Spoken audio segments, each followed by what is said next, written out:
हेडलाईनचे प्रस्तुत करता घरकुल मसाले, दे रोजच्या जेवणाला मायेची चव घरकुल मसाले।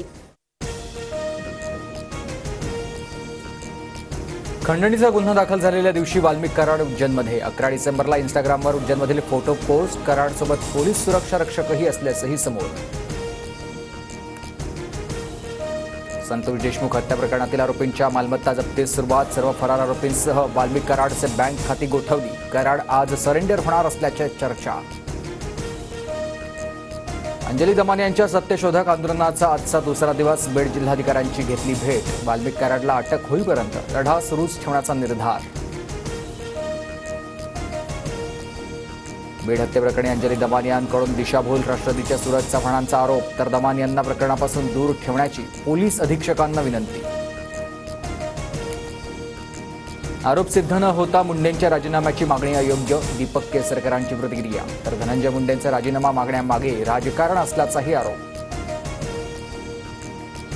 भाजप आमदार सुरेश धस यांची दुपारी 1 वाजता पत्रकार परिषद, सरपंच हत्येप्रकरणी काय बोलणार याकडे लक्ष। बीड हत्याप्रकरणी लातूर, बीड नंतर आज बुलढाण्याच्या सिंदखेड राजामध्ये मूक मोर्चा, बुलढाण्यातील मूक मोर्चात संतोष देशमुखांच्या कुटुंबियांची उपस्थिती। नव्या वर्षात मुंबईकरांना आणखी 2 मेट्रोचे गिफ्ट मिळणार, 2 नव्या मेट्रो मार्गिकांचे पहिले टप्पे पुढील वर्षात सुरू होणार।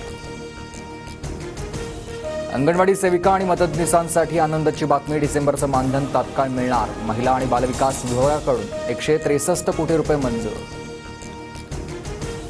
सोमवती अमावस्येनिमित्त लाखो भाविक जेजुरीत श्री खंडेरायाच्या गडावरून दुपारी 1 वाजता श्रींचा पालखी सोहळा निघणार।